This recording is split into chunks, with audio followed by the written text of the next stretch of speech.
All right, welcome to the Browns Wire podcast. This is your host Josh Keatley. With me, as always, Donovan James, who just got done picking nut out of your mouth from your smoothie. Spinach, man. I had some spinach. No, it was some kind of nut. Nah, shut up. Kale. Hey, It's actually kale. We got a very special guest. We have Sam Penix. Am I pronouncing your last name right? I'd asked you all those questions. I didn't even ask you if I pronounced your last name right. You are. You got it. Nailed it, dude. Nailed it. Sam and I have been in touch the last couple months on Twitter. Sam's constantly putting out good stuff. If you aren't following him on Twitter, you should be. He is an active writer for Clutch Points. With the first pick is where I see your draft takes. And then Dog Pound Daily. So you got some good stuff, Sam. And I kind of wanted to dive into your last couple articles. I was actually reading your mock draft before we jumped on here. But before we go in there, before we jumping in, Donovan, did you have anything you wanted to say or anything you wanted to get off your chest? I know last night we did your mock draft. Is there anything you want to ask Sam right off the get-go before we dive into some stuff he's written? Yeah, I'll ask him a couple of things. By the way, yeah, you guys did a great job last night. Josh Keatley, Bill Carroll, Chris Ransom, and Eric Robinson. Everybody that from SUS, Student in Sports that was involved. I appreciate it. Thank you. But tell Sam who I drafted to see what he thinks. We'll ask another Browns writer his opinion. Yeah, Sam. On what went down. Thank you for coming on the show. We appreciate it. Yeah, I did a mock draft first round with a bunch of guys from the website yesterday, and it went really well. Josh stayed put at 26 with Cleveland, and he drafted Jeremiah Owusu Karamara. Karamara, okay, yeah. So he drafted a linebacker, which is you kind of mentioned on the podcast that was an unpopular opinion amongst Browns fans. So I kind of wanted to, if that were to happen, do you think that'd be a good pick, Sam? All right. So, he started out with all right. That means it's gonna get hot. It's gonna be dropping some takes. All right. So, I do not value the linebacker position highly whatsoever. You don't either? Okay, fair. So, the goal with the Browns defense that they run, the scheme that Joe Woods runs, is to run a dime base. Okay, so you want to have one linebacker on the field most of the plays, right? Maybe two sometimes, depending. So you want to run with 6 DBs, and that means obviously that the linebacker position is marginalized. So I know they took Jacob Phillips last year in the 3rd round. That's about as high, as much capital as I'd sink into the position, honestly. So it depends on what you necessarily classify Jock as, because he's not really a typical, linebacker, right? He plays safety. He's out there in the slot covering receivers. Mm-hmm. So he's more of a rover, which is kind of like a box safety type player. And I'm fine with, the Browns definitely need one of those guys, right? They need someone who lines up in the box, can provide support against the run, but who's also capable in coverage. And I think that he's definitely the type of player that can make a big impact on the team. So obviously, I would prefer a corner there. That's my preference in the first round, a cornerback. But I definitely think if you can get past just, the stigma of the linebacker position, he's not necessarily a true linebacker. And I think he can offer much more than that, the Browns. So I'm okay with that pick. That was such an eloquent way of saying, and Donovan, did I not say all of that last night? You did. But I think what it sounds like from you saying, Sam, don't want a linebacker, but if you were going to pick a linebacker in that area, it would be somebody like him at least, because he can do a lot of different things. I know in our mock draft, Zayvon Collins was picked right ahead. He was at 24 to Pittsburgh, Cleveland's rival. So Bill took him. So, yeah, you did say that, though. So a couple spots ahead of you, Zayvon was picked, and you chose Jeremiah. But, yeah, there were still corners on the board, too. There was Stokes got picked late in that mock draft we did, and Tyson Campbell's on the board, guys like that. But let's talk about a little bit more about the devaluing of the linebacker position, Sam, because I know you're very active on Browns Twitter, as am I, or I try to be. I dabble when I'm taking a dump. I scroll around. But you see that tweet out a lot. Don't draft linebacker. But when you look at guys like Jeremiah and Zayvon Collins, and these are on the opposite end of the spectrum, but Jeremiah, I view him a little bit more like he's not Jamal Adams. He's more of a linebacker than Jamal Adams, and he's less of a safety. But he is more of a chess piece. So if you take away that linebacker label I think that he becomes a more attractive prospect, which is what you were saying, more or less. But with Zaven, I saw a lot of heat with the Zaven Collins. I can't remember who mocked him. I think it was Ryan Wilson from CBS Sports. But he mocked Zaven Collins to the Browns, and everybody in Twitter was up in arms about the Browns drafting outside linebacker. So I wanted to get your take on him. Zaven Collins, 6'4", 260. I view him the same way as I view Jeremiah. He's not a true outside linebacker. He's a guy that was out man-to-man slot against running backs against Tulane. He was a guy who had 3 sacks against Oklahoma State as a pass rusher. He checks a lot of boxes for me as a guy that would be a very, very good complement to Myles Garrett as an edge rusher. Just don't view him as a linebacker. He's another chess piece. But what do you think about Zaven Collins? Yeah, he's a really interesting player because, from a physical standpoint, he's like the prototype, right? He's big. He's just incredibly athletic. Oh, yeah. Moves around the field, does all these different things. And I don't know, you wonder, is there an area where you can see him just excelling in the NFL, right? And it's kind of like, he does a lot of things, jack of all trades, master of none, I think is how a lot of people see him. And if you're drafting him based on, I think he can be this in the NFL. I think he can take advantage of his physical gifts and end up adding more skill to his game and end up being, this chess piece that you move around the line of scrimmage, 6 yards or closer, and he does a lot of different things for you. So I think if you're drafting him, especially if you're drafting him in the first round, you have to have a designated position and a role for him, right? That is something that the Cardinals with Isaiah Simmons last year, they didn't have that early in the year, right? He was playing like 10, 12 snaps a game. That's ridiculous for the 8th overall pick. Mm-hmm. So obviously Collins isn't going to go that high, and he wasn't the special collegiate player that Simmons was. But I think any team that's legitimately considering him has to have a clear role for him at the next level, whether that's putting him at edge and sending him after the quarterback every play or most plays, or trying to convert him into that rover type player who's more positionless. So I wouldn't feel comfortable making that pick for the Browns that high, but I think there's at least a path to sort of rationalizing it, right? I think that's a very eloquent way of placing it. And full transparency, even if Zaven Collins was on the board yesterday in our hypothetical, I was still going to take Jeremiah because I think the Browns need more help in coverage. Yep. But again, I'm not going to shit my pants if Zaven Collins gets drafted to the Browns. I think like you said, that's a big issue. Donovan and I talked about that last year too on his podcast, where big issues you see with these tweener defensive players, a lot like Hassan Reddick with the Cardinals. The reason they waited so long to see what he could do is because they didn't know what to do with him. He takes a very creative defensive corner. I got all the faith in Joe Woods to figure that out. But with that said, it's still a question mark. So I do like that. I do like your transparency. Donovan, did you have any other questions before I dive into some of Sam's work? No, you're good. You're good. You did have a recent article that I kind of wanted to talk about where and we mentioned this on Donald's podcast last night, that you were kind of hinting at the fact that the Saints, and a lot of people are, you're not the only one, that the Saints are going to have a fire sale. So you listed the top 5 eligible trade targets for the New Orleans Saints for the Cleveland Browns. And I loved the article. 4 of the 5 players, I was thinking, wow, I would be okay with that. I would be okay with the package that they would put together. Your number 1 target was Marshawn Lattimore. Number 2 was Traquan Smith. Then you had David Onyemata. I don't know if I was so cool. I don't want to say I disagreed with that. I feel like there is a lot of talent in the draft that I feel like you could get later rather than in my perfect world, I'll have the Browns extending Sheldon Richardson. But I know that's probably a Hail Mary. Then you had Marcus Davenport and Chauncey Gardner Johnson. And I love all of that. Which one of these guys do you think is the most realistic? And what kind of package do they need to put together to get one of those guys? I'm going to say it's Onyemata. Really? Yes. And here's why. So defensive tackle this year, it's a need for the Browns, right? It really is. It is. They're probably going to lose Ogunjobi.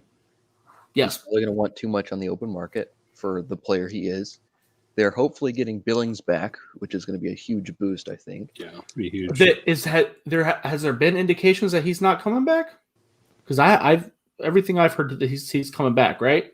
Well, I mean, with the pandemic still going on, I mean, like if it's still like this next year, then Right. Okay. you got to keep that option open, right? So Right. You scared me a little bit. You said it with Yeah. some sadness in your voice. I don't have any inside sources on that one. So let's assume he's coming back. All right. You've got Jordan Elliott, who I think is going to be a heck of a player. Can be.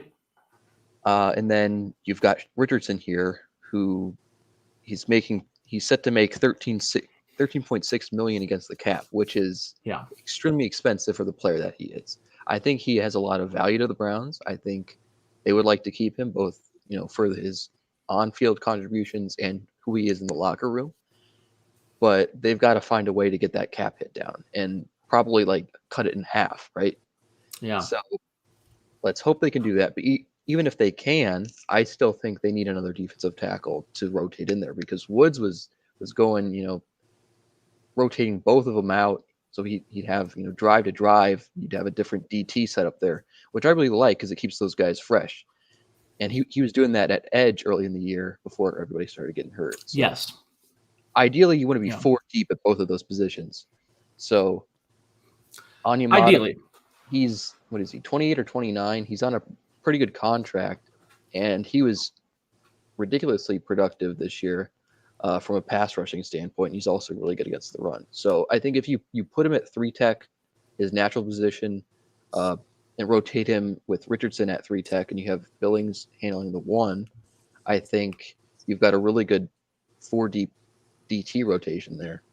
And based, given how terrible the Saints cap situation is, they can't really afford to be choosers in terms of who they keep because they can't keep anyone long term at this point, right? So if they can get, 5th, 6th for him, I think that's a deal that the Browns should make because the options for replacing a Richardson this offseason in free agency and in the draft, they're very limited. So if you can take advantage of a terrible situation there and land a starting caliber player on the trade market for a late round pick, I think you definitely do that. Okay, and if they can get him for a 5th rounder, even a 5th and 6th rounder, I agree with you. I think he is worth it. It's funny. Donovan and I talk about how I'm not a cap savvy individual. What would be the cap stranglehold Onyemata would have on the Browns? I believe it's somewhere in the $5 to $7 million range, which isn't too bad. It's significantly less than Richardson, and he's a better player than Richardson is right now. So absolutely, I do disagree with the fact that there's not talent in the draft, though. I get what you're saying. Onyemata is more of your total package. You, for instance, in your most recent mock draft, you had Tonga, Kyrus Tonga, the defensive tackle from BYU, being selected in the 4th round. Is he a total pack? Is he Onyemata? No, but he does a couple things really well, and I'm expecting Elliott to take another step. Now, is that granted? There's a lot has to go right for my situation to be accurate. You're trading for a guy like Onyemata does make more sense. After all, he is a grown-ass Manitoba. No one loves that joke. I love that joke. He's from Canada, Donovan. Did you know that? Yeah, he's from Manitoba. That's why it's funny. Yeah, I knew that. Whatever, dude. Whatever, man. I laughed. I thought Sam was still talking. I didn't want to laugh over him. You fucking liar. So what do you think? Obviously, Marshawn Lattimore is the one that kind of gets my groins tingling. Do you think that that's realistic, or do you just kind of throw that in there? I think a trade is realistic. For the Browns, probably God. not. It would be beautiful, though, wouldn't it? It would. Man. That'd be a dream situation. 2 Buckeyes there on the outside. Wow, that'd be great. Yeah. He's going to be really expensive, right? Oh, he's yeah. going to make like $10 million this year, which is a steal for his level of play. But his next contract is going to be massive. And, you're going to have to pay Ward. You're going to have some guys. You got to extend Harrison. You have to add some more talent in the secondary around those guys. And then the draft compensation, obviously, is going to be massive. So I think the Browns would obviously inquire, and they'd probably make an offer. But there's going to be a bidding war for him, and I think they would their package would get beaten out pretty quickly. I agree with that. What about you also mentioned Traquan Smith in the article. I love that. I think that everybody has mentioned that the Browns do need a different. They have this conglomerate of wide receivers that kind of all do the same thing. Other than OBJ, OBJ is special. I love OBJ, but Right. Let's take in consideration the OBJ wasn't on the field. The last time we saw the Browns, they had a club of wide receivers that all did the exact same thing. Yes. So they need some speed on the outside. They need a guy that fits more that number one mold. I love Traquan Smith. I love them come out of UCF. My eyes lit up when I saw him on your report. I think that is actually somewhat realistic. Maybe not for the Browns, but I think it's a realistic trade that the Saints would make. Do you think that am I overreacting? Do you think Traquan Smith could be an impact guy? I think he could definitely play a role here, and I don't think he would cost too much to get either, because this is the last year of his deal, and the Saints aren't going to keep him around. So getting any draft compensation for him would be a plus for them. So, I mean, he's not a burner, but he wins down the field, and he's exactly provides you some size that isn't present elsewhere in the receiving core right now. Exactly. So, I think, if he's in an offense that gets him more touches down the field, because Drew Brees cannot throw the ball down the field, Baker Mayfield can. I think you could see, poor guy. I think you could see an uptick in Smith's efficiency, and I would be all for sending a 6th or 7th or whatever, day 3. God, that's nothing. I would still same page. Donovan, you look like you wanted to say something. No, you're good. I'm just listening to Sam. He's great, man. Got to have him. No, I'm good. I was going to say. I didn't come here to be lied to, guys. Come on. Yeah,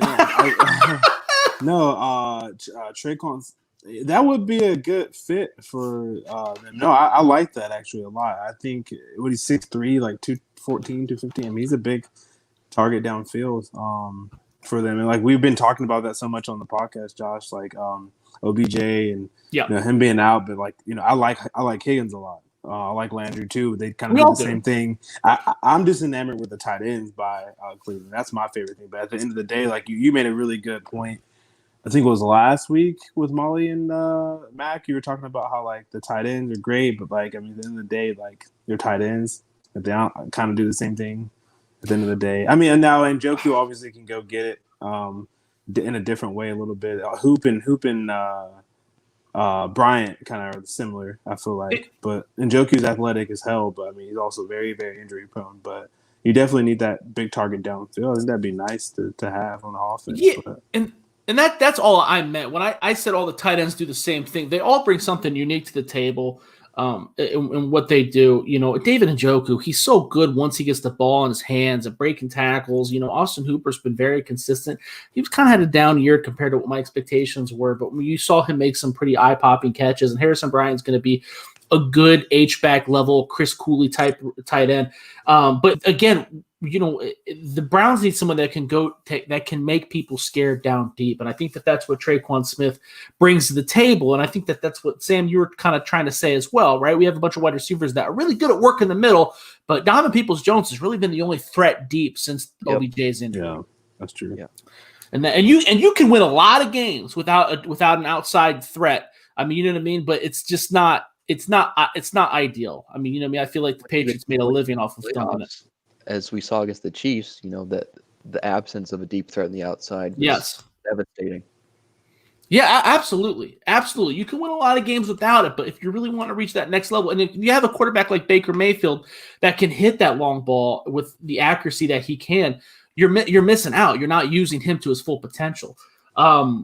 Another guy you mentioned was Marcus Davenport. I think Marcus Davenport would be an absolute get. He's still young. I think he's like 24 years old. We talked to him a little bit on Donovan's podcast yesterday where he's kind of been I don't want to call him a bust, but he has not met expectations. But he's still very young. I think he's still very raw. At UTSA, he really didn't have to do much to win the battles that he was getting. I believe back when he was playing at UTSA, they were still in the Sun Belt, and he was just kind of working guys with his pure athleticism. So I think that there's still something there. And you're not asking him to be the number one rusher. You're asking him to be on the opposite end of of Myles Garrett, and I think that he could really thrive there. What do you think? Was that someone that you think could also come in and be a difference maker, or is that just someone you think that the Browns could get on the cheap? Yeah, I mean, I think depending on the price, it'd be a really good addition because he's been a solid player to this point, and he came in extremely raw, like you said. Yes. So it was always going to take time for him to figure things out at the next level. And I mean, for what the Saints decided to give up for him, that trade up, thinking he was the final piece of that puzzle, which was silly. I think they were always going to be disappointed there, but. Well, I remember when they made the trade up in Donovan. I think that we actually talked about this on your podcast too, where I don't think the trade up was bad, but it was bad for the Saints because at the time it was like, okay, we need this extra bump, and we all kind of looked at that like, ooh, you're not going to get that bump there. That's you know what I mean? Like that's going to take 3 years. It's kind of like when the Browns drafted Deshaun Kaiser in the second round. That was a steal, and I stand by that. 100% that was a steal. But when you play him on the first game to take the first snap, that completely derails the initial plan. You're going to be disappointed. So I think that's kind of what happened with Marcus Davenport. Yep. Another guy you mentioned was Chauncey Gardner Johnson, who I also love. I was a big fan coming out of Florida. Kind of surprised he dropped to the 4th round. I was shocked. I was a little shocked to see him on your list because I can't. Again, I'm not super cap savvy, but I can't imagine that his contract is that big. So I don't really know if they'd be raring to get rid of him, but what was your thought process behind adding him to the list? Yeah, so the only reason guys like him would be on the list would be in the situation where the Saints decided to do the smart thing and just blow it all up and rebuild, right? Because they're not contending with Taysom Hill at quarterback. So in that case, they're $100 million over the salary cap right now. They've got to basically jettison all the large contracts that they have. So the smart thing, in my opinion, would be to just trade pretty much everybody that they can, get as much draft capital as possible, and go full in on the rebuild instead of trying to tread water with a guy like Hill at quarterback. Because with the amount of talent that they're going to, by necessity, lose this offseason, guys like probably Lattimore, Trey Hendrickson, a good deal of that defense, you're not going to be the same level of team that you have been over the past few years, and you don't have your Hall of Fame quarterback anymore. So that's what I would do in their situation, but they probably won't go that way. I don't think you're wrong. I think a lot of the things you're saying are making sense, and I might be biased towards the Saints, as Donovan knows, but I don't think that their window is necessarily. First of all, I don't think their window is closing. Second of all, I don't think that they view it that way either. I mean, Drew Brees was out half the year and they still won the division. I don't know. I don't think Taysom Hill is the guy. I agree with you there, but I don't know if they're locked into Taysom Hill, and I don't know what their thought process. And I don't think he's so terrible that they can't continue to squeak in the playoffs. Is that what you want to do? Does that make you a contender? No, but in their minds, I think it does make them a contender. I think it makes them think that they are. I don't think that they're ready to just scrap everything. Yeah. Donovan, what do you think? You're fairly familiar with the comings and goings of the NFC South. Yeah, I think they're a contender just because obviously Tampa Bay's in the Super Bowl. It depends what Tom does now. I mean, I don't. Even if Tom wins the Super Bowl, I think he'd come back for another year, which I know people are going to hate. I mean, even with Tom Brady in the fold, the Saints still beat them twice. Yeah, that's true. They still not, won the division. Yeah, their team's not like Sam said, not going to be the same though. So I don't think they're going to be like a 13-3 high level 1-2 seed anymore. They'll be around where Tampa is, maybe a 10-6, 11-5 team. You got Atlanta kind of in the middle of like their rebuild-ish thing. That's a team who's they're kind of weird right now with what they got going on. They're kind of like purgatory, I feel like. And then obviously, you got Panthers that are also in purgatory. They're in a weird spot. So the division's up for grabs still for the Saints. I mean, they're still one of the best teams in the division just because like a couple of those teams are in purgatory, but they're all probably about in purgatory because once Tom leaves, like they've got a bunch of 1-year contracts on Tampa too. So like. That's a team that's not maybe going to have – they have more structure than most, but I do like Taysom. I don't know if he's like the long-term answer necessarily, but I think don't know. short term, I do think he is the answer. So I would ride with him for now. But I mean, Sam's right as far as you're going to lose a lot of players for sure on that team, and you have to. I think Peyton stays with Taysom and James combo, but I mean, it depends. Last night in mock draft, Mac Jones dropped a little bit and he fell to him, and then if that's realistic. That'd be a different option for them or Trey Lance. The Saints are a situation where a guy like Jones could do a lot of damage. Because, he could. I think in the NFL, he's going to have to be on a team that has a good situation around him to where he's just, basically, I don't want to say managing the game, but, facilitating, right? Where the game isn't being placed on his shoulders to win, but instead, he just has to get the ball to his playmakers, downfield passes, and making the accurate throw. And I think he's entirely capable of doing that in an offense like New Orleans. Yeah, I agree. He's doing a really good job at the Senior Bowl today, from what I've heard. Yeah. I texted a couple people down there, and like we had on our podcast too last night, and they're impressed by him, and he just, mentally, IQ. I mean, I've followed that kid since Bulls in Jacksonville high school, covering him, and he's always been one of the smartest kids I've been around. He just kind of has that it factor for sure. But he reminds me of Kirk Cousins, I'd say. That's kind of it's a glowing review. No, I mean, I like Kurt though. I think Kurt's kind of get a bad rap because of his contract. Like, if Kurt didn't have that big contract, people wouldn't trash him so much. But I mean, he's the 10th highest paid athlete in the world. So yeah, obviously he's not the 10th best athlete in the world. But is he a top 15 quarterback? Yeah, like I'm not if you say, hey, this guy's gonna be Kirk Cousins, I'm not taking him in the first round. If that was the situation, I would almost be like, if I'm the Saints and my window's closing, I would almost take all of my chips, put them in the middle of the table, and trade the franchise up to get like Justin Fields, a spark plug. I think he has a higher ceiling than Kirk Cousins, though. I think that's like That's fair. Like Kirk Cousins is. Just coming off of really his best season, with Jefferson and Dalvin Cook, and he has a lot of talent around him. That's all I meant. I meant like, he can come in and step in and do work. I feel like now he's one of the kind of ready quarterbacks. Now he doesn't have as many starts as some of the other guys, but like Trevor, and Justin, because he started 14 games this year, I believe, or 13 or whatever, and then he had a couple last year when Tua went down, but. It's a lot of reps, he's had in practice and everything with Tua's injuries. So I think he's ready. That'd be a good spot for the Saints, though. I mean, you got to think Sean Payton's also really good with offenses and schemes. So it's going to make Mac look a little bit better than he might actually be early on. So that'd be a good spot for him. Roy, apparently we struck a chord with some of the listeners because Roy McAvoy just commented, A-Rod down to Louisiana. No. Well, actually, that'd be dope shit, though. Not going to happen. But moving on, let's stop talking about the Saints on the Browns Wire podcast. Damn it, let's talk about the draft a little bit. Donovan, I know you were talking about the Senior Bowl. I don't know if you read Sam's most recent piece. I know you didn't because you're selfish. You didn't prep. I did. Sam wrote a recent piece with the first pick where he did a full 7-round Browns mock draft. I want to talk about a little bit because there were some picks I 100% agreed with you, and some picks where I was like, well, but mock drafts are so weird too because you don't know what that person is looking at, right? Maybe I'm staring at something. I'm going, why didn't you take this guy?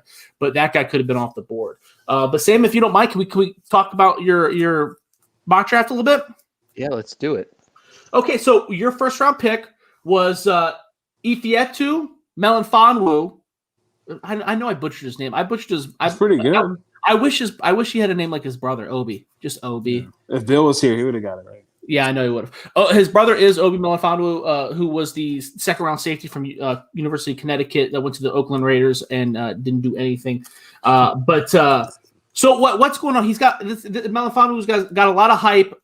I don't hate him. I don't dislike him. I think he's got good tape. Andre Sisco is obviously the guy that you always kind of takes your eyes away in the Syracuse defensive backfield. But tell me why you think he's the guy.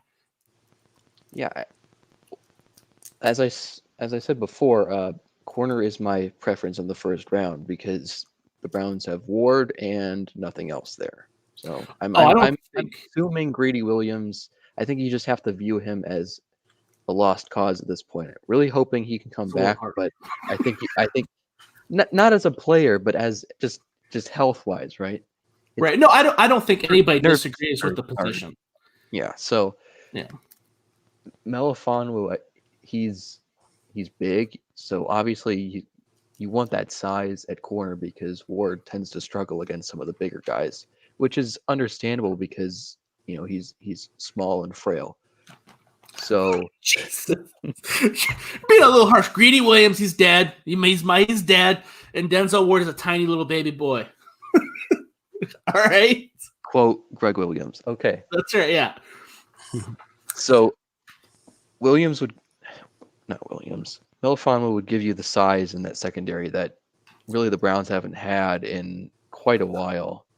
And even at his size, he's really fluid, which is rare for those kinds of physical profiles. Yes. He's really good in man coverage, I think, is his strong suit, and he's good at mirroring and staying in phase with defensive backs, and he has really good closing speed, which also is not the most common thing in the larger corners. So I think he's probably not going to be the all-around stud that many people would assume that a first-round corner should be. He's not going to be as fast as a guy like Stokes, but I think he's all-around solid, and that's what the Browns need opposite of Ward, is someone who isn't going to be somebody that the other team can straight up pick on, right? It's a good compliment. They're not just going to, like if he's someone that the other team has to say, okay, he's not the guy we want to pick on. We don't want to go after him. It's going to be somebody else. Then I think you've done your job. And he's still young, so he's got potential. Obviously not a finished product right now, but I think he's somebody who can come in right away day one and start opposite Ward, be a good player, and develop into a much better one down the road. I think that's a very solid take. Can I ask you a couple questions about how this mock draft lined up? In this situation, was Caleb Farley from Virginia Tech still on the board? No. Okay. Do you have Caleb Farley ranked ahead of Melifonwu? Probably, yeah. Okay. I'm not as big of a fan as Farley as other people are, but really, you definitely see, like, physically, he's everything you want in a number one corner. And he's a big boy too, 6'2", 207. Yeah, plays like it too. Physical standpoint, I think that's good enough to get him ranked ahead. So I would obviously take him if he's falling all the way to 26, but I don't see any way that happens. Donovan, do you have Farley over Melifonwu, or are you? Yes, I do. Yeah. Okay. Yeah. Can I? Yeah, he's my number 2 corner. I think. He's 2. He's probably 3 for me. I really like J.C. Horn. That's why I stuttered, because I was going to say J.C. Horn. I like that. Yeah. I mean, Pat Surtain's by far my best corner. Yeah, but, I mean, it's like not even close to me. But yeah, I mean, I think that you can make probably a solid argument for a couple of those guys at the top. Sam makes a good argument in regard to the Browns already have a lockdown guy in Denzel Ward. He does struggle against guys. I'm not going to say it as harshly as he did, but I think you could see that that's one of his weaknesses. So maybe if you are looking for someone to shut down the size, you might rank one of those bigger guys like Caleb Farley ahead of maybe you could. I think you could make an argument over Surtain or whatnot. So the needs kind of depend there. So I agree with that. Now, if the Browns don't get a corner in the first round, there are a couple guys that I've been watching recently. My board is not finished, nowhere near finished. I actually don't even have a board. I just have some names I've written down. Because I'm trying to get into it. Now's where I really start to scratch the surface. But one guy, and I was kind of upset because I saw Mel Kiper actually mocked him to the Browns in the first round, his most recent. But I don't know if I view him as a first rounder. I thought the Browns might be able to get him in the second. Was Aaron Robinson, 6'1", 193 pounds at a UCF. This is a guy who played nickelback for UCF. He played at Alabama as a freshman before transferring to UCF, and he's pretty much been shut down ever since arriving at UCF. If a guy like that falls in the second round, do you think that is a pretty nice, prize, or would that be someone that you would think that the Browns would go for, or fits the system more or less? Absolutely. I think he's definitely the type of guy that you consider in the first round, even just because of what he offers physically and because of his great play over the past few years at UCF. And apparently he's doing really well at the Senior Bowl too. So I did not know that. I'm looking forward to seeing how he plays in the game here in a few days. So he's, even if the Browns were to take a corner in the first round, I wouldn't rule out them taking another corner in the second because of Really? their huge need at that position and how often Joe Woods wants to run with 3 or 4 guys on the field at the same time. Yeah, you know what? I think that you're right, and it's funny because the third guy I have on my list I want to talk about is also an Alabama transfer, and also he played on the outside for USF, but he did play in the slot. Donovan, you talked about him yesterday because he was on the same high school team as who? Certain, and who you about to say? I forgot who. KJ Sales. He's 5'11". Oh yeah. Oh yeah. KJ Sales, Asante Samuel Jr. and That's right.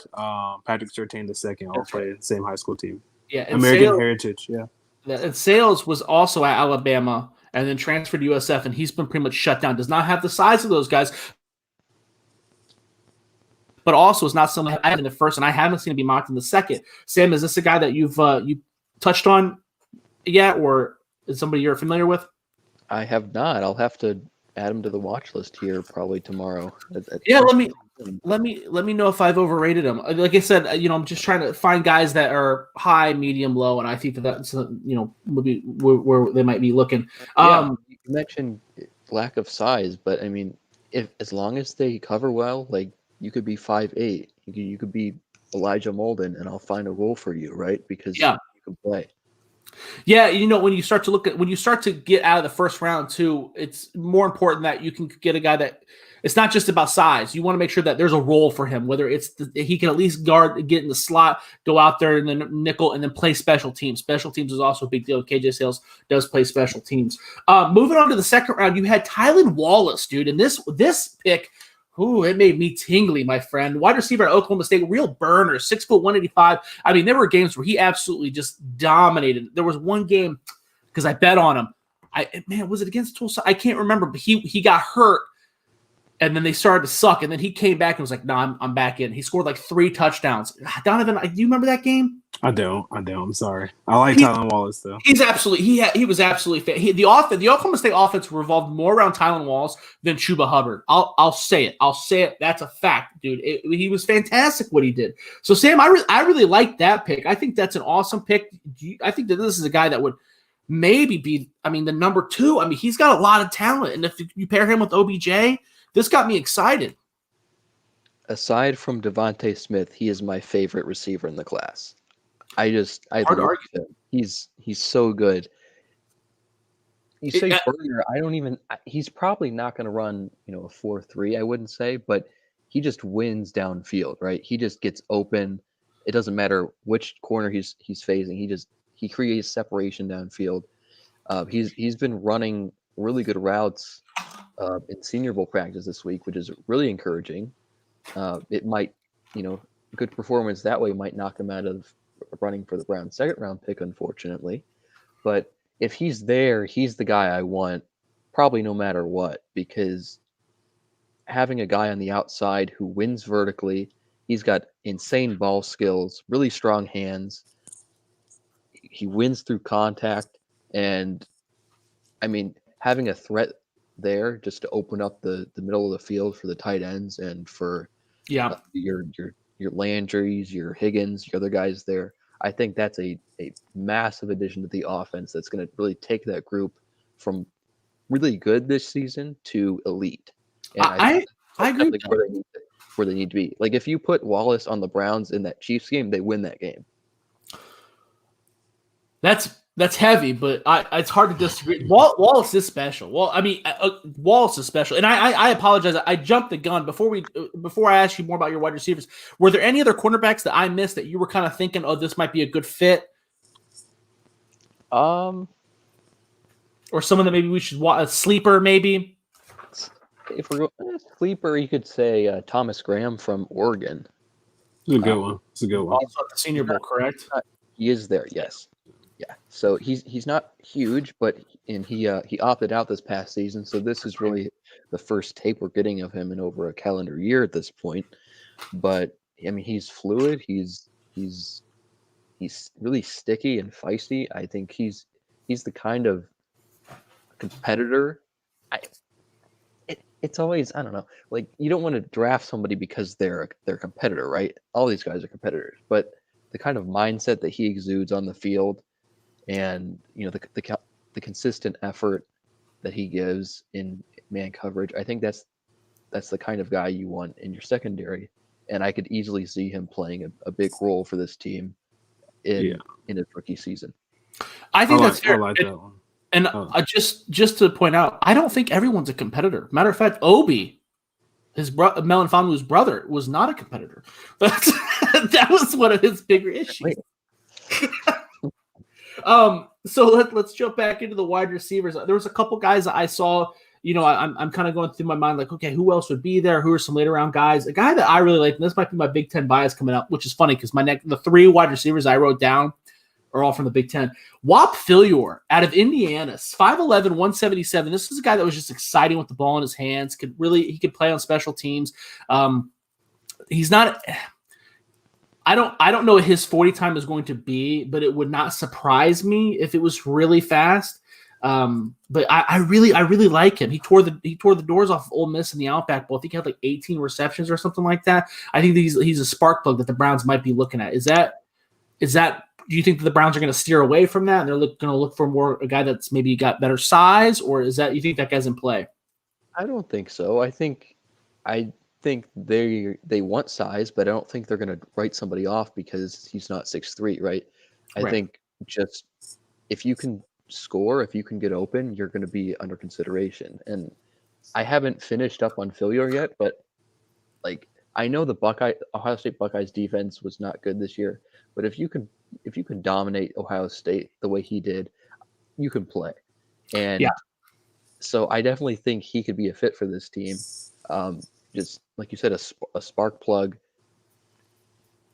kind of like, dynamo type player that you can even get involved as a gadget type, in the slot game, screen game, jet sweep, stuff like that. I think you could definitely make an impact with a guy like him. Yeah, because the Browns do like to run a little bit of a gadgety offense every now and again. And Jarvis Landry is typically that guy. And again, I love Jarvis Landry. I know that, Sam, I've seen your tweets. I know you're not his biggest fan. I do love Jarvis Landry, but that's not his role. He should not be the gadget guy. Right. So I wouldn't surprise me if they tried to get a guy that could better fit that role. Yeah, they had JoJo Natson doing that early in the year before he tore his ACL. Like if that's what you have to resort to in order to try to get some speed and some misdirection on your offense, then you need to add a guy like that in the draft. Agreed. Another guy that I saw that I think might fall to him in the second round is Rashad Bateman, wide receiver out of Minnesota. This is a guy that does not have the speed, but he does have the size, 6'2", 210. This is also a guy that, again, does not have the speed, but he was a crisp route runner and definitely won deep quite often during his time at Minnesota. Do you think he's in play? Would that be someone you'd like in the Browns uniform? A lot. I don't know that I would take him in the first round, but in the second, if he were to be there, I'd definitely consider him, even if Wallace is there too. He's honestly, I probably like him more relative to where he's going to go than somebody like Jamar Chase. Really? And yes, I'm not a massive Chase fan for whatever reason. I don't know. We'll see how he does. I'm rooting for him, but I don't see necessarily the translatable skill set from college to the NFL where he's going to be able to win consistently. The ball skills are really good. That's a little bit of a hot take, brother. It is a hot take, yeah, but I'll stand by it, and if I'm wrong, I'm wrong. All right. Okay, my third wide receiver was, I guess this is Whop Philyor on steroids, more or less, is Rondale Moore. I'm seeing get mocked in the first round quite often, but not enough to where I think it's impossible for him to fall in the second round. This is a guy with some injury history, a guy who kind of walked that tightrope of, am I going to play? Am I not going to play at Purdue? And that might rub some people the wrong way. He's kind of a catalyst, very controversial figure as far as mock drafts go. But at 5'9", 180, again, he's a Whop Philyor on steroids. You're a typical gadget player that's going to make an immediate impact on special teams at an elite level. I don't think you're going to disagree with me on this one, but if he's there in the second round, obviously this is someone you just have to consider pulling the trigger, possibly even in the first round, correct? Absolutely. I think he's great. He's short, but he's not small, right? He can take a hit. And he's just such a dynamic player. He's not just really fast. He creates separation really well. He's super quick. He's got decent ball skills. He's pretty good at the catch point. So he's definitely that kind of plug and play touchdown maker that you just slot in as the slot receiver. You run jet sweeps to him. You get him the ball in space, screens, let him run across the field, and you benefit because even when he's not getting the ball, the defense still has to respect him. Absolutely. Donovan, do you have any receivers that come into your mind that maybe the Browns should be considering? You could see the Browns uniform. I like the Rondale Moore one if he falls, excuse me, to the second. Tyler Vaughn's, I would think, is just his hands and his route running. You love Vaughn's. You love Vaughn's. I do, man. He's just been productive, and he even took a back seat when he didn't really have to. He could have been one of those guys that easily transferred out, but I mean, because they had so much talent at wide receiver. They had 4 or 5 stars at wide receiver. Then Drake London, the emergence of him this year, and he still kind of stuck through it and played. And again, it's helped out Keaton a lot in that offense. But yeah, I like Vaughn's, like Rondale Moore. Those two kind of come to mind. Vaughn's is interesting. I like him a lot. Just being go ahead. My eyes gravitated towards him when I was watching St. Brown, and I thought hey, this guy, he seems pretty good, and I don't know. I think he's just the kind of player who gets drafted, 4th round or later every year and just seemingly produces, right? There's all 2 guys who outplay that draft slot, and I think he's the next guy. I think, like you said, his ball skills are just you can't teach that, right? No, watching that guy for the past 3 years, man, or 4 actually, has been great. And I guess the other receivers would be Kadarius Toney, what I would mention, but I don't think the Browns really have a chance to draft him because he'll go either late first or early second. I don't really see him dropping that far down to them in the second. You don't want to take him in the first, but you're not going to get him in the second either. So he's kind of weird. Back to Vaughn's. Vaughn's a bigger guy too, right? Wasn't he listed as like 6'4"? He's like 6'2" and a half, like 210. He's pretty big. He's not 6'4". He's pretty big. I mean, because you had Pittman there, and Marshawn St. Brown, Drake London, him, Drake came in, not Drake, Brute McCoy. So there was a lot of guys, man, to throw to. Yeah, like I said, but he didn't really get lost in the sauce. His stats just went down because there's so much talent at receiver. Yeah, it's only one ball, right? Yeah, like I mean, Graham Harrell used them still. It's just like, there's only one ball. It's and a freshman quarterback like JT. Obviously, him and JT had a really good connection. I think if JT was quarterback, it would have been better. But for him, with Keaton, he kind of spread it around a little bit more. So, but yeah, Vaughn's is great, man, and he's faster than he looks. Like he's not just like some 4.6 guy, like high 4.5. No, I think he's like a 4.49. Like he kind of reminds me a little bit of Auden Tate. Auden Tate was a guy at Florida State that didn't really get all the attention, and you would watch him and you'd be like, why aren't they giving him the ball more? Like, what's wrong with him? What's going on? And then he's in Cincinnati. He's carving out a nice little niche. If you can get a guy like that in the 4th, 5th round, that's a win. Yes. We'll talk about we're cutting it. I don't want to keep you here all night, so I'll ask you about one more of your mocks. We'll go through one round. Round 3. The Browns got 2 picks. Their first pick, you got him taking Rashad Weaver, the defensive end, out of Pittsburgh. I thought this was an interesting pick. When I watch Pittsburgh, my eyes don't gravitate towards Weaver. But I don't know what your situation was. I'm guessing that Patrick Jones was off the board at this point. I believe he was. And let me defend this pick here. So in these mocks, I like to take different players from week to week just to kind of, familiarize myself. Yeah, exactly. Familiarize myself with more prospects, let other people know about different ones. And Weaver was a guy I don't think I had taken before. So in this case, I believe Jones was gone. I think he went early 2nd round, which that makes sense. Probably a bit high for my taste with Jones. Jones is really interesting because you watch him you put on his highlight reel, you're like, wow, this guy's like top 5 pick.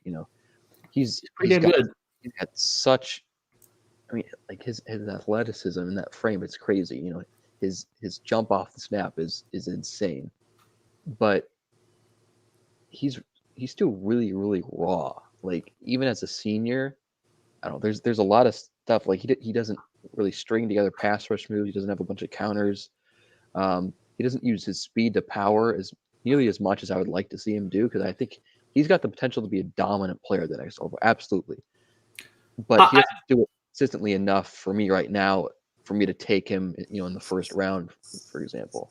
Agreed. I completely agree with you 100%. This is not someone that would be on my first round radar. In his defense, to not point stringing moves together, very rarely did he have to, though. You know what I mean? He dominated with one move quite often. It's like that. Yeah. So Weaver is on the other side of him, and Weaver he doesn't have nearly the athleticism that Jones has, but he's a much more savvy player. He's really good technically, and he's just all around solid and consistent. He plays the run well, and he wins through technique. He wins through pass rush moves, and I think if the Browns didn't make a move for like a starting caliber edge in free agency, which I'm expecting them to, but if they didn't do that, then getting someone who is going to be at least pretty good opposite Garrett for right now in the third round, I think is pretty decent. And then you hope that Curtis Weaver comes to camp with an NFL body and starts showing the talent and the elite bend and those pass rush moves. Yeah, because that was definitely the issue with Curtis Weaver. Yeah, because there was no bend there. He kind of just burrowed his way in there. Yeah. With Weaver, I don't know. So, he's your typical Mountain West pass rusher. He dominated with one move, and then it wasn't really an athletic move. Something, which, I mean, I think the Browns want like a Olivier Vernon 2 next to Garrett. I think Vernon, the type of player that he is who they want.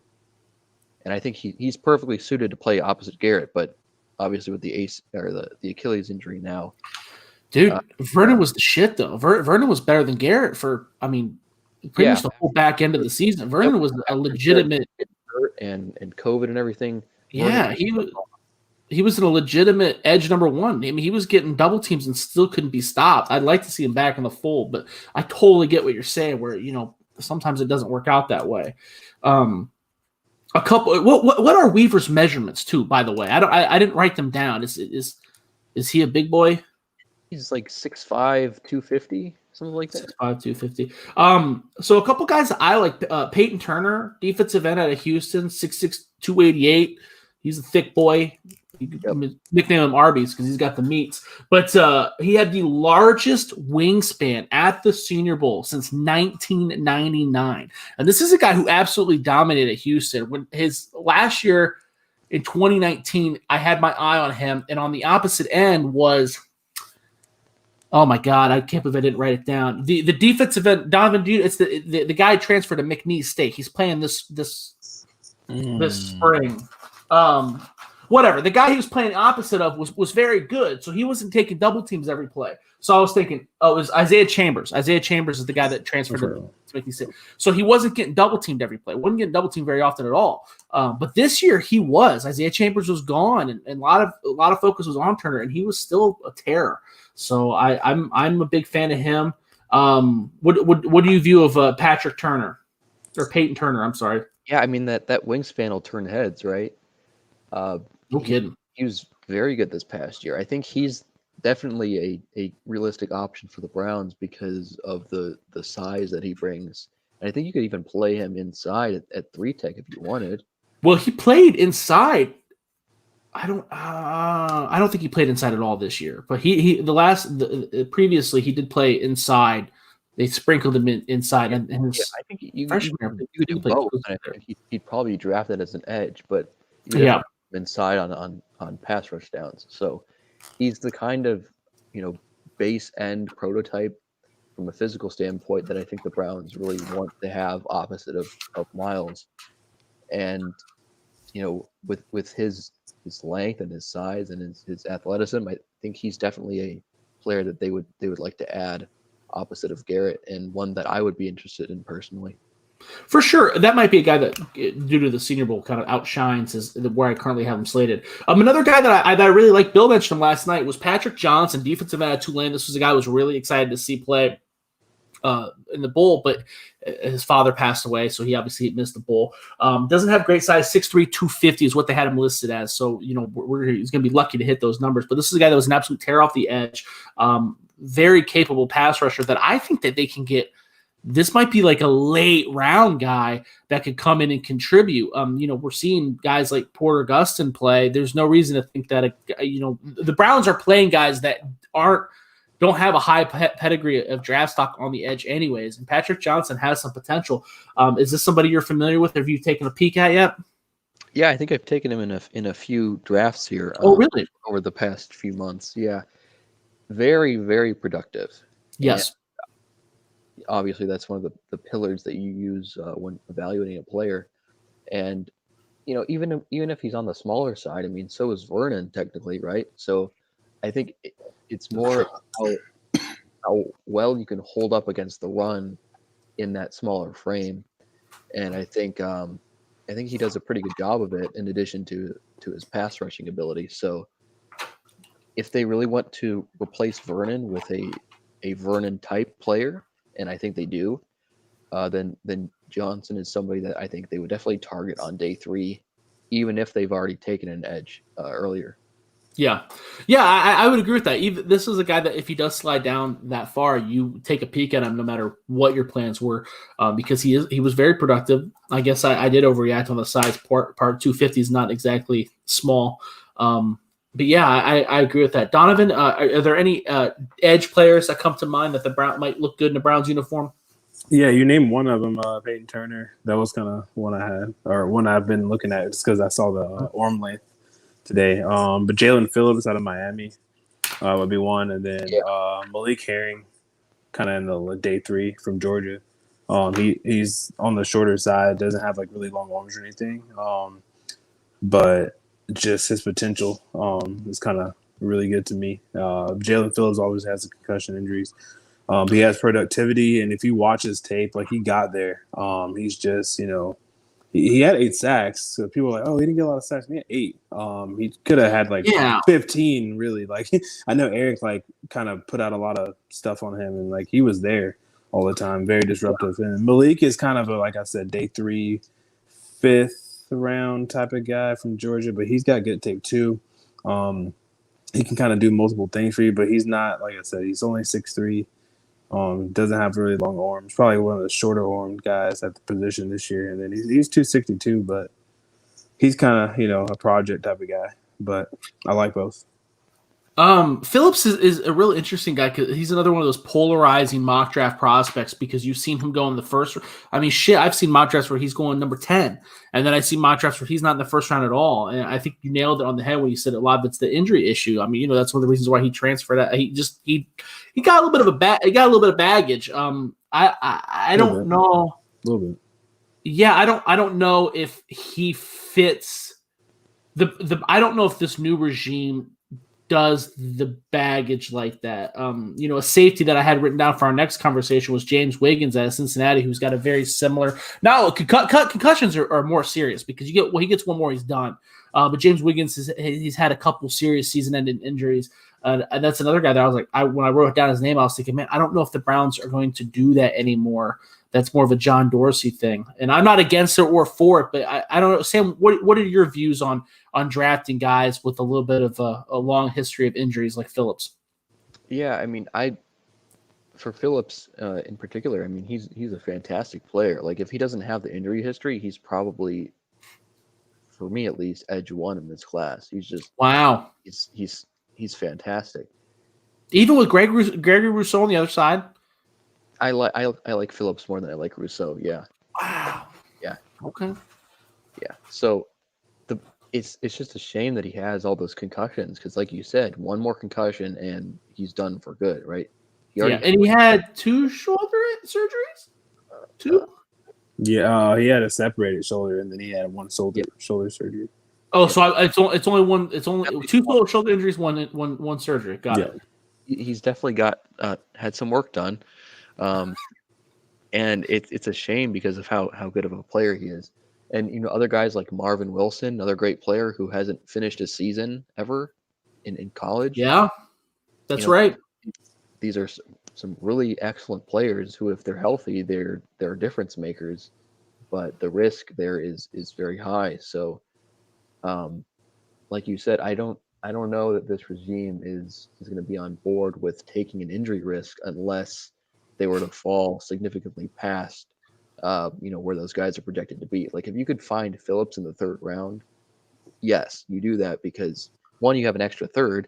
Two, right. He's an instant starter, good starter. And then if you have, guys like Wilson on day 3 at some point, 5th round, then you take that chance because those 5th, 6th, 7th round players on a legitimate playoff Super Bowl contender, hopefully, those guys are going to have a really tough uphill battle to making the roster.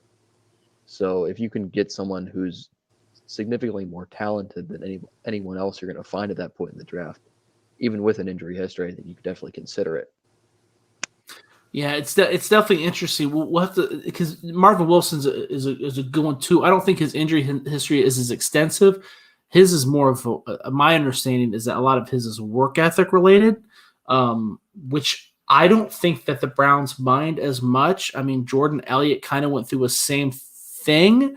When he originally transferred from Texas. With that said, he finished his career strong at Missouri, and Marvin Wilson did not. So there's a lot of variables. I'm just not sure about this regime, but I would think Marvin Wilson falling would be worth the risk more so than a guy like Phillips, based off of the two different red flags. If that makes sense. I think if we're going just based off of the injury history, Wilson is the one I would feel more comfortable taking the risk on Phillips, because if Wilson suffers, I don't know, a shoulder or a knee injury, he's not retiring. Like he's not being retired. He'll be back in some capacity. But Phillips, for his own safety, one more, and obviously with concussions, the more you get, the easier it is to get another one. So it's one hit, it could even be first practice, right, and he could be done without even ever taking a snap. And that's why I can't see him going in the first round. I can't see any team willing to take that much of a chance. Right. It's a shame because of how talented he is. Yeah, that it's pretty wild. I've had 3 concussions. I've had quite a bit of concussions. Oh, you're one away from retiring, aren't you? Yeah, I got retired before it happened. Yeah. Make decisions based on your life. That's right. I decided to quit football. No one told me I sucked. But all right, we've hit over an hour, so let's do our closing remarks. I can sit here and talk about your mock draft and NFL draft prospects all day, Sam. We'll have to have you back on before the draft. I really appreciate your takes, and hopefully by the time that rolls around, I'll have a stronger big board and a stronger idea so we can really talk shop and maybe do a mock draft. Donovan does mock drafts constantly on his podcast, and I think we're going to start to incorporate on this podcast too. So hopefully we can get you involved with that. But before we go, Donovan and I are avid gamblers. And the spread for the Kansas City Chiefs Tampa Bay Buccaneers Super Bowl is the Kansas City Chiefs are favored by 3.5. Sam, who are you taking? Oh man, at that line, I'll take Kansas City. Whoa! You think they're going to win by more than 3.5? I don't think that defense can stop the Chiefs. Donovan, what do you think? I think Kansas City's going to win, but that's a lot by 3. Yeah, it's too many points. I think it's going to be really close. Yeah, it's a lot. Well, now, see, Donovan and I are going to be breaking this down in depth next week, along with our top 3 prop bets. So we'll go more in depth there later. But Sam, is there anything else you want to say before we close this out? You want to tell everybody what you're up to, or what your next article coming down the pipe is? I'm sure it'll be something draft related. So specific. We'll have to find out, right? Yeah. All right. Okay. Yeah. Dog Pound Daily and with the first pick, or you can find my football stuff at Sam_Penix on Twitter. And that's about it. Thanks for having me, guys. I had a blast. Yeah, it was a blast having you on. Like I said, we'll have to have you on again before the draft. Corey Kinnan writes with you on with the first pick too, right? Yes, sir. And he's been doing a bunch of great stuff covering the Senior Bowl over these past few days. So. Yeah. So is he actually down there, or is he just watching it from his home? Like he's got remote credentials, so he's getting the film and posting it for us to enjoy. Very cool, very cool. Yeah, maybe we'll have like a Browns mock draft pod where we have everybody on and we all kind of give our takes. That might be interesting. But yeah, this is Josh Keatley. You can follow me on Twitter at Josh Keatley16. Please give us a like, review, listen. This is available on all your streaming sites and also now live on YouTube, Twitter, Facebook. Check out our YouTube channel. Donovan, what you got going on? Where can they follow you? Where can they see that sweet stream of us in the mock draft? Yeah, the 3-hour stream. Yeah, I know that'll be up tomorrow. I have not had time to do it with work and the podcast today, so sorry, people. Did you have to edit that bad boy?